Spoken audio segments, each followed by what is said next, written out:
Dari situ teman-teman sekalian, saya akan pelan-pelan. Sebenarnya saya mengambil judul malam hari ini itu keseimbangan. Jadi hidup itu keseimbangan. Nek filsafati keadilan. Jadi bentrok itu tidak karena kamu Islam saya Kristen, tidak karena kamu orang Solo saya orang Yojo, tidak karena kamu cerek ijo tok orang yang mergo kuwi. Asline awake dhewe iki bentrok iki mergo ana sing ora jujur. Nggih mboten? Ana sing ora adil, ana sing geragas, ngoten gitu. Ana sing memanipulasi, ana sing nyolongan gitu loh kan. Ana sing menikam dari belakang, ada yang curang gitu-gitu itu. Jadi sebenarnya ada yang merusak keseimbangan di antara manusia. Maksud saya keseimbangan itu gini loh.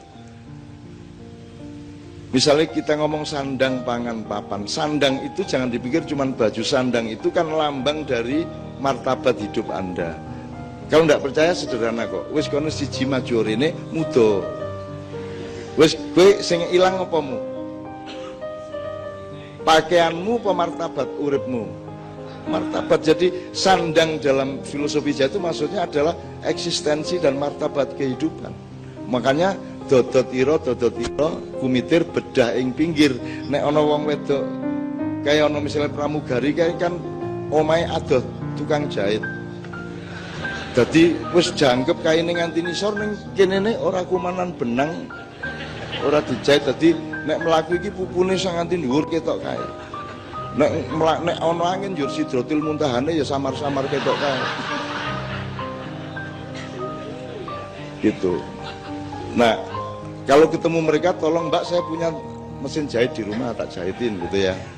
Gimana ngomong apa kok tian kuning gimana? Keseimbangan. Jadi sandang itu harga diri sebenarnya, dan harga diri itu bagian terpenting dari hidup manusia. Makanya disebut sandang dulu baru pangan. Mana yang lebih penting, makan atau berpakaian? Gue mangan beres ning muda piye kowe ayo.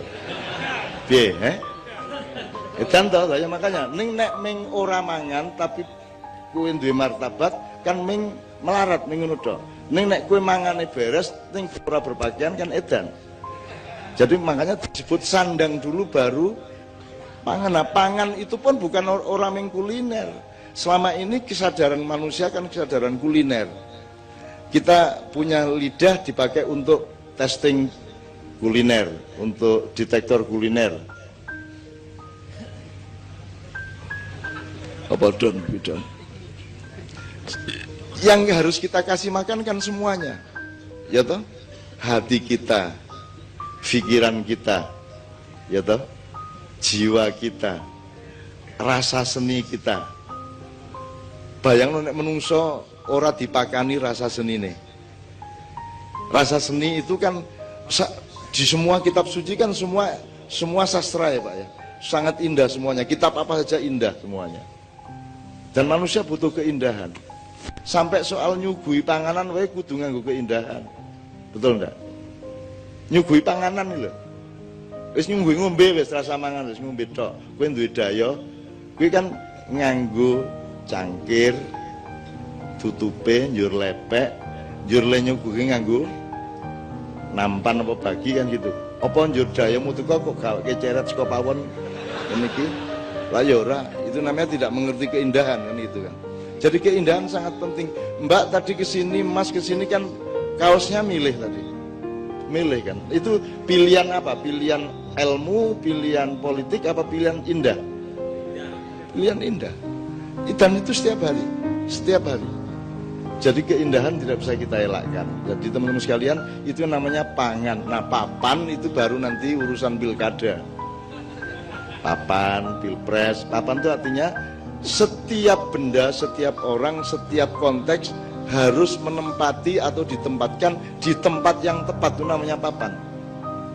Erong kuwi dadi erong kalau letak di situ, Mas. Betul enggak, Mas? Goblok iki dadi martabate ono. Nek tak salah iki kene, kuwi wae kudu ngene iki, Mas. Nek tak kenek ngene, kowe wis ora percaya aku. Ya lah, Mas.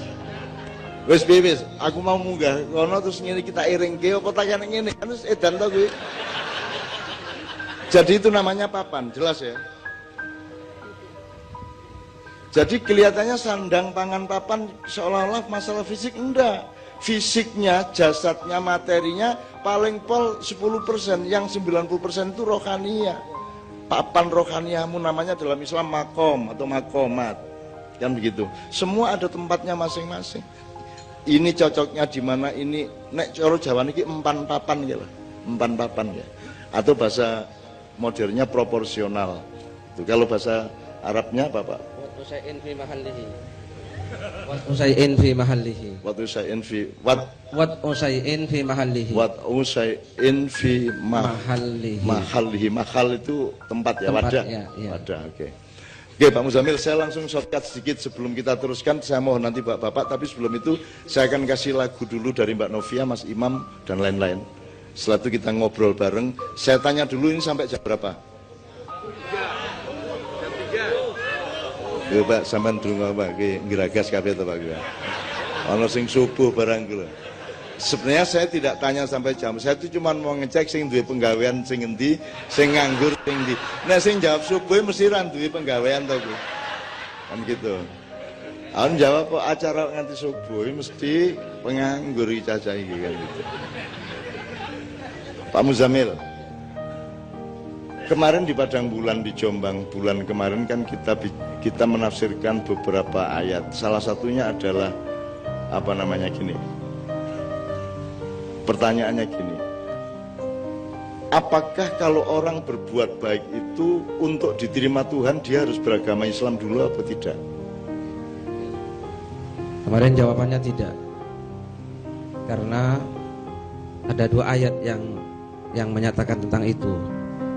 Satu, firman Allah dalam Al-Quran, kuntum khaira ummatin ukhrijat lidnas ta'muruna bil ma'ruf wa tanhauna 'anil munkar wa tu'minuna billah.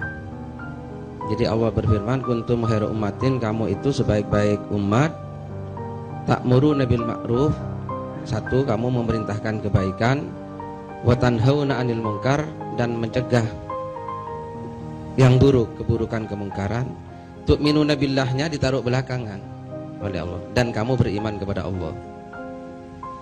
Berarti karena ditaruh nomor 3, orang berbuat baik tidak harus Islam dulu, gitu ya. Jadi perbuatan baik itu mandiri. Baik adalah baik. Ya, begitu. Apapun identitasnya, gitu ya. Sampean nulung wong ya nulung wong, ya baiknya terletak pada nulungnya itu, tidak pada identitas atau KTP-nya, gitu kan. Gitu ya. Nek ini tidak berlaku Pak Muzamil, kue nek motormu kepleset njur ditulung wong, kue takon sik, jenengan muslim sampeyan mboten kok nulung kula. Wah mboten kula Kristen, ora rasa nulung kue. Ora ana gunane kue nulung aku ngono ya, kira-kira. Gitu. Utawa nek ana wong tiba njur kue sing arep nulung, kue takon sik, kue Islam apa Kristen? Islam kula. NU apa Muhammadiyah? Ku gak ISIS kue, ngono kae. Kuwi nganti mudar ra kok tolong, nek kok tolong engko NU sapa, NU Gus Dur apa NU Muhaimin, kok ditamu kowe Gus Durian apa NU garis lurus apa NU plengkang-plengkung apa? Kowe Muhammadiyah Syafi'iyah apa Muhammadiyah Malikiyah? Nek Syafi'iyah orang ngerokok, mergo Pak Syafi'i Marif ra tau ngerokok. Nek Muhammadiyah Malikiyah kuwi ngerokok terus, mergo Pak Malik Fajar ra tau leran ngerokoke. Aku sing endi? Aku nek kowe takon ngono kuwi untuk menolong orang, kita sibuk dengan identitasnya, maka selak gegar otak wonge kan itu. Oke. Ayat yang kedua Pak Muzamil. Ayat yang kedua dalam surat Al-Baqarah 62, A'udzubillahi minasyaitonirrajim, innal ladzina amanu wal ladzina hadu wan nasara was sabiina man amana billahi wal yaumil akhir wa amila sholihan falahum ajruhum inda rabbihim wala khaufun alaihim wala hum yahzanun. Gitu ya.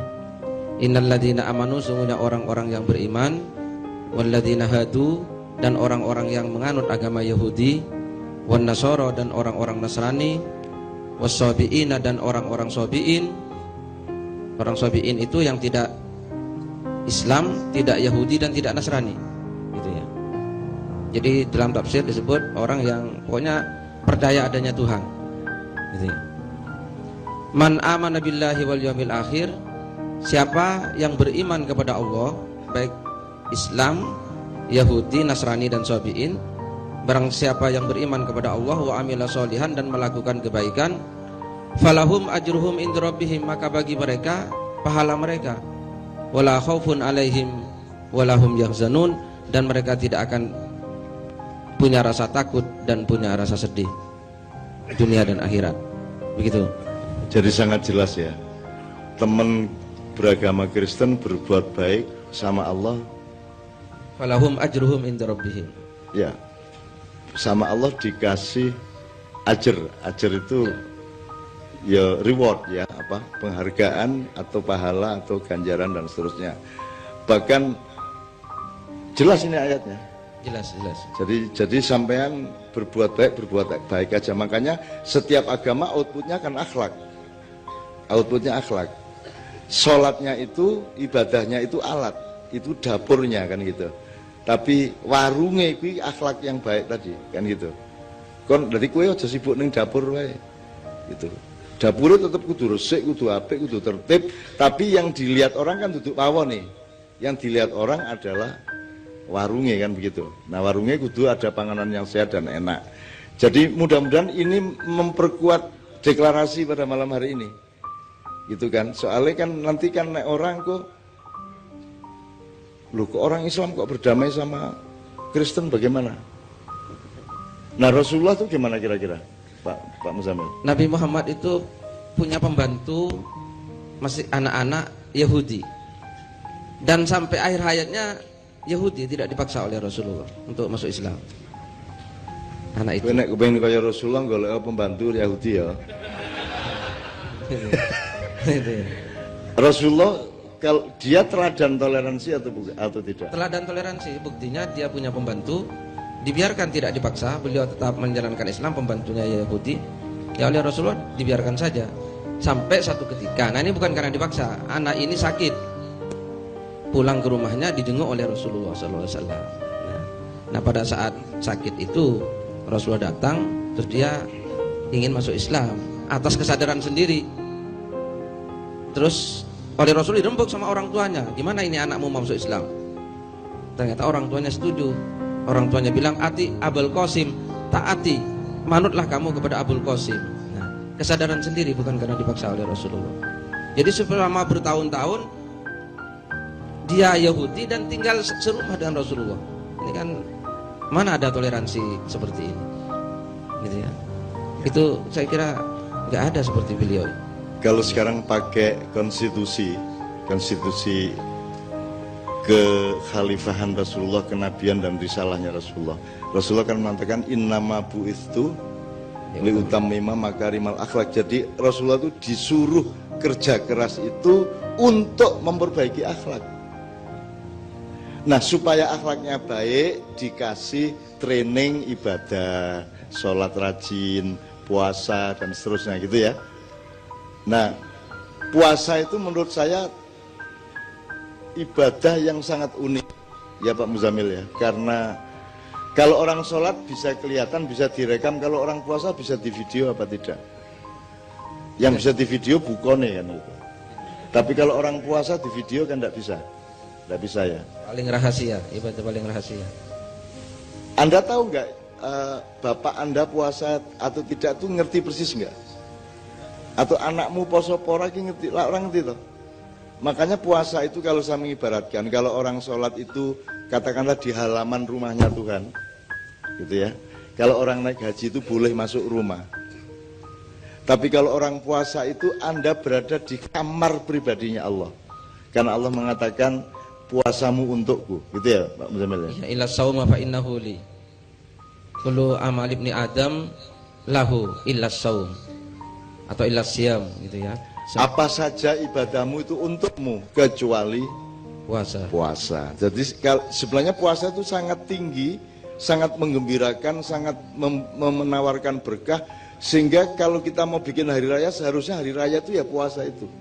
Jadi mulai tahun depan kalau bisa begitu masuk Ramadan kita hari raya. Yang kita rayakan tuh Ramadannya itu, karena kita sedang deket-deketnya sama Allah. Kita di kamar pribadinya Allah. Nah, selama ini yang dirayakan kan begitu selesai Ramadan hari raya. Apa sebabnya? Mergo yes wis untuk badok kan gitu kan. Terus hari raya kan gitu, kita ngono kan. Jadi Idul Futur ya, bukan Idul Fitri ya kan? Idul Futur. Idul Futur kembali makan kan gitu. Lho nek asline kan sing dirayakan kan sing ampuh toh, sing top toh. Nah itu puasa. Mana mungkin kita bisa toleran rukun kalau tidak saling berpuasa. Berpuasa itu artinya mengerti batasnya. Kue ra entuk ngonekke aja ngonekke, kue cukup semene wae. Kue aja ngetokke kue sugih di depan tanggamu sing melarat banget kan gitu. Dan seterusnya, pokoknya menahan diri, menahan nafsu segala macam. Itu semua adalah puasa. Dan puasa sangat penting. Oke Bapak sekalian, sebelum saya mohon ke Bapak-bapak untuk satu persatu, panitia saya mohon untuk memberi untuk memandu siapa di antara Bapak-bapak yang akan urut-urutannya, dan seterusnya saya mohon untuk dipandu oleh salah seorang panitia atau dua orang, tidak apa-apa.